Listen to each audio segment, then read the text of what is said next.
Euro 1964 was where things really began to pick up steam for the tournament. With more nations than ever before, close games, exciting underdogs, and a star-studded cast, this truly was one of the first fully fledged European football championships. There was still political tension around, but a wider cast of teams and an ever-improving standard of play meant that this was probably the best Euro so far. 1 out of 2, baby. The 1964 European Nations Cup featured a similar format to its predecessor, with all entrants playing in a straight knockout two-legged series of qualifying rounds before the 4 teams that qualified advanced to the tournament proper, with single-legged semi-finals and a final at a selected host venue out of the 4 participants. And for 1964, the tournament received a big boost to its credentials. Many of the prominent nations who had willingly missed the first edition of the tournament opted to participate this time. This includes the likes of England, the Netherlands and Italy, all lined up for their first appearance in the qualifying stages. The only notable absentee was West Germany, still not convinced by the tournament format. The unseeded draw for qualifying brought about chaos, as Austria, Luxembourg and the Soviet Union all received byes from the preliminary round into the round of 16. Footballing titans and pre-tournament favourites England and France were drawn against one another, with France inflicting a crushing 5-2 defeat upon England in Paris, enough to send them through 6-3 on aggregate. Sweden managed to come out on top amidst a Nordic derby with neighbours Norway. Northern Ireland managed to shock a prominent Poland side home and away to go through, and Czechoslovakia, who qualified for the first tournament, fell to a 3-2 aggregate defeat to East Germany, with Peter Duck's last gasp goal in the second leg in Prague settling the Iron Curtain duel. As with 1960, politics would come into play again with the tournament. Albania were awarded a walkover when Greece refused to play them, in a very similar fashion to the Spain and Soviet Union incident 4 years beforehand. On to the round of 16 then, and there was a lot of intrigue here. The gallant Northern Ireland side fell to Spain, despite coming into their second leg at home level on aggregate. A goal from speedy winger Paco Gento separated the two sides at Windsor Park. 1960s finalist Yugoslavia were dispatched by a very talented Swedish side who had come 4th or higher in 3 of the last 4 World Cups. A stalemate first leg in Belgrade led into a back and forth battle at Malmo. Yugoslavia raced into an early lead. Orjan Persson's double turned things around, but was immediately cancelled out by a Milan Galic strike. Harry Bild was then the home hero, a 72nd minute strike sending out the Swedes through. Denmark managed to ease past a poor Albania to book their spot into the next round, and France turned a deficit around against Bulgaria. They were 2-1 down on aggregate with 10 minutes to go in the second leg, only to be able to turn things around and emerge as 3-2 victors. The Soviet Union proved too strong for Italy, easily closing out an aggregate win in Rome after beating the Italians 2-0 in front of a 100,000 strong crowd in Moscow. I think it's fair to say from the early happenings in the Euros that the Soviet Union really were the superpower with all their weight behind this. I think the final of the first Euros, from my memory, was 20,000 or so. Obviously there were no home nation playing there, but to be able to draw 100,000 in comparison is very impressive. There were goals galore as East Germany met Hungary, with Rákóczi netting a late winner to give the Hungarians a 2-1 lead going into the second leg in Budapest. East Germany were constantly chasing a deficit in a 3-3 draw, constantly halving the deficit from 2 goals to 1, but never finding that leveller, and they fell 5-4 on aggregate. 2 of my favourite games from this stage are still to come, however. The first is Ireland's tie with Austria. They drew 0-0 in the first leg in Vienna, so it was all to play for in the second. The game was to be held at Dalymount Park, which is the present home of League of Ireland club Bohemians. The stadium now holds around 5,000 people, but for this game, with 1960s health and safety standards, they managed to pack in just under 40,000 people into the stadium. Some fans took to mounting telegraph poles in order to watch the match, and there is footage of this game too, which is quite a rarity, especially for the qualifying stages, and there's spectators encroaching ridiculously close to the sidelines when you watch it back. Austria took an early lead, but then Noel Cantwell equalised on the cusp of half time. Cue pitch invasion number 1. Ireland took the lead through Amby Fogarty, only to be pegged back with 5 minutes to go. Then there's maximum drama with just a minute left on the clock. A penalty is awarded to the home side for handball. Cantwell stepped up and dispatched it, sending the spectators into raptures with one of the most full-blooded pitch invasions you'll ever see. Just look at that stuff, it's proper vintage. Absolute limbs, I think, as the kids would say, although we didn't say that back in my day. The other game that really caught my eye in this qualifying round was the clash between Netherlands and Luxembourg. I've seen basically nobody ever talk about this one, but this could have been the establishment of the tiny country as 1960s footballing powerhouse. The first leg was held in Amsterdam, and everything went according to script in the early stages for the Dutch. They took the lead with 5 minutes gone through Klaas Ninja, but then Luxembourg equalised in the 33rd minute, holding things level until the final whistle. Surely their luck would run out in the second leg, but then Camille Dimmer fired them into the lead. They've had their little time in the spotlight, now surely they'd roll over for the Dutch. But that's where you'd be wrong. Camille Dimmer fired them into the lead. The scores were then levelled once more going into half time. But Dimmer came back to haunt the Netherlands again, scoring a 67th minute goal, which would turn out to be the winner. Probably the finest moment in Luxembourg's footballing history, and if you told me at any point in history that Luxembourg had managed to beat the Netherlands, I'd have basically laughed at you.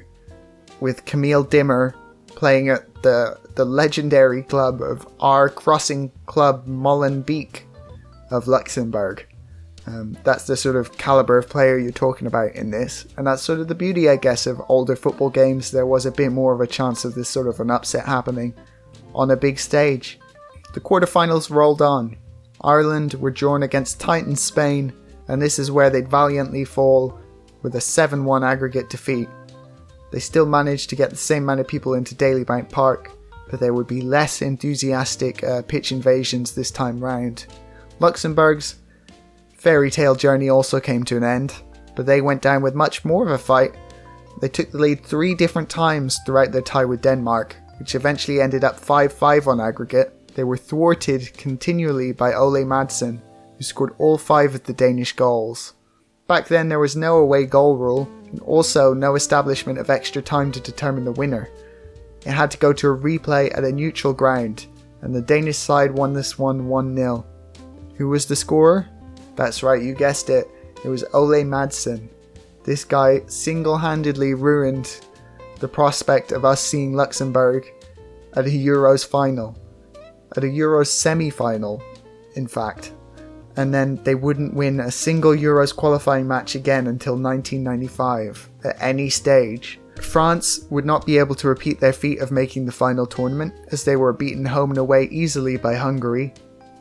Check out this worldly free kick from Ferenc Sipos in the second leg in Budapest.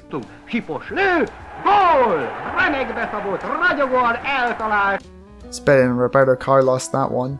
That might be my 1964 Puskas winner, after I crowned my 1960 Puskas winner in the last video. Guy who's only seen the Euros, crowning every goal of the year from the Euros, is a bit of a weird one. How many of you have seen goals from 1964? That's what I'd like to know. You can't name me a better goal in 1964 than this one, I bet. Sweden versus the Soviet Union was also a close matchup. It was honours even after the first leg in Stockholm. Kurt Hamrin cancelling out the famous Valentin Ivanov. The USSR were too strong at home in Moscow though. Viktor Paneldenik, hero of the Euros final of 1960, scored a brace, the second of which was another absolute pile driver. Some great goals in this one. Hamrin got a consolation goal for the Swedes, only for Valery Voronin to solidify a 4-2 aggregate win for the Soviets. So that was the end of the qualifying stage, and the 4 finalists were decided. They were Spain, Denmark, Hungary, and the Soviet Union. The top scorer throughout the qualification process was Ole Madsen with an impressive 11 goals. Spanish scouts took note of his performances, but he was forced to turn down a dream move to Barcelona after the qualifying phase due to the Danish national team only allowing amateur players in its ranks. So he had to decide between Barcelona and Denmark, and the ultimate case of footballing loyalty, which you definitely wouldn't see these days, I guess. But Ole Madsen really wanted to represent his national team, and he decided to turn that down to show up for Denmark in these Euros finals of 1964. And again, similarly to the Soviet Union last time in the 1960s Euros, it does show how quickly this competition was sort of a big thing, right?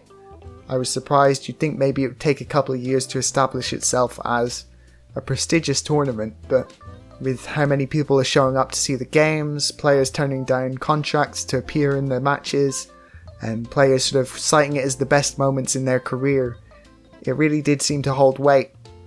The next thing to take care of would be the host selection from the 4 nations, and in something of a moment of shame for UEFA, the Francoist regime of Spain would be selected to host the tournament.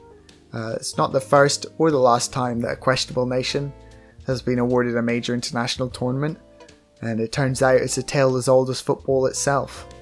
So Spain was posed to witness a quick-fire weekend of football amongst the 4 best nations in Europe, starting off with the semi-final stage. The hosts were drawn to take on Hungary, 2 times runners-up in the World Cup, but now coming down off the crest of their golden generation. Spain took a first half lead at the Bernabeu when Jesus Pereira nodded home. Just look at how much space he had for this one.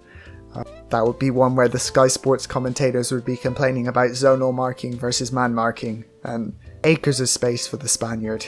With just a few minutes left on the clock, Hungary managed to draw level through a blunder from the Spanish goalkeeper, leading to Ferenc Bene tapping in from close range. Támadás után vezet. Most is kint van a labda a jobb oldalon Tihinél. Lő, Kivi bár kiüti, Bene berohan, és a hálóban a labda. Gól! Sikerült a kiegyenlítő. And so the game went to extra time. And unfortunately, it would be poor defending that would be Hungary's undoing again.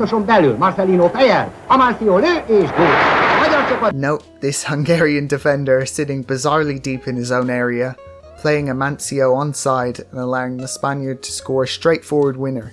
The home nation were on their way to the European final, which would of course be the first time that the host nation would appear in the final of the Euros. The other semi-final was held at the Camp Nou in Barcelona, and the USSR were to face off against Denmark. The Soviets thoroughly outclassed their opponents, which may have been little surprise given the fact that they had sputtered against Luxembourg. Not even their lord and saviour Ole Madsen could bail them out this time. Valery Voronin opened the scoring with an impressive volley from outside the area. It bounced through the traffic in the box and into the back of the net. Victor Peneldenik added another with a cool finish past Danish goalkeeper Leif Nielsen.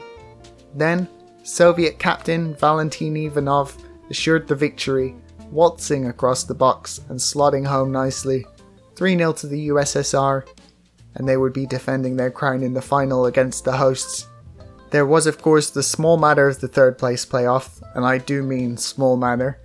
It's now been abolished in the European Championships, and it was treated with about as much seriousness as the third place playoffs now, as just 4,000 people showed up to the Camp Nou to spectate. Denmark again lost to Hungary 3-1 after extra time, both sides capping off their first tournament appearances. Then came the final on Sunday the 21st of June. 80,000 spectators filled the stands of the Santiago Bernabeu Stadium. Spain against the Soviet Union. Just 4 years earlier, the Spanish side had forfeited a qualifying game by refusing to travel to Moscow, and now they were playing against one another in Madrid, and General Franco was keen to be in attendance. This would be a politically charged final after all. The home side were led out by their manager, Jose Villalonga, and lined up in the contemporarily conventional 3-2-5 formation. The USSR were more ahead of their time tactically, with Konstantin Beskov opting for 4 at the back amidst a 4-2-4. Spain had a dream start to their final. There was a catastrophic mix-up at the back from a very ineffectual looking cross before Cus Pereda picked up the scraps and dutifully fired home into the back of the net. Qué preciosa la pared con Amancio. The USSR, however, answered just 2 minutes later, and how this one went in I'm not really too sure from the footage. There was a dribbler of an effort unleashed from the left wing, yet somehow the keeper could not get more onto it, and it went into the back of the net. 12 años, un sistema de entrenamiento. Seemingly his second big blunder in as many fixtures. The winner would come for the home side in the dying moments of the second half. Pereda turned from scorer into provider as he drifted in on the left wing, pinned Viktor Anichkin, and sent in a beautiful cross which Marcelinho met with a well-timed header that left Lev Yashin with absolutely no chance in goal. Much to the delight of a jubilant crowd, and Franco scored a major political victory, the win coming at a time when support for his regime was beginning to wane. I apologise for the pronunciation, Mr. Pereda was undoubtedly the man of the final. That assist was certainly worthy of the highest accolades, even by the modern game standards, and he had the killer instinct to score the first as well. Spanish midfielder Luis Suarez, not the bitey one, became the first player to win both a European Cup and a Euros title in the same year. As his Internazionale, I see why they say Inter Milan, club side, triumphed against Real Madrid in the final of 1964. So to recap the whole thing, Spain won the tournament, the Soviet Union were runners-up, Hungary in third and Denmark in fourth.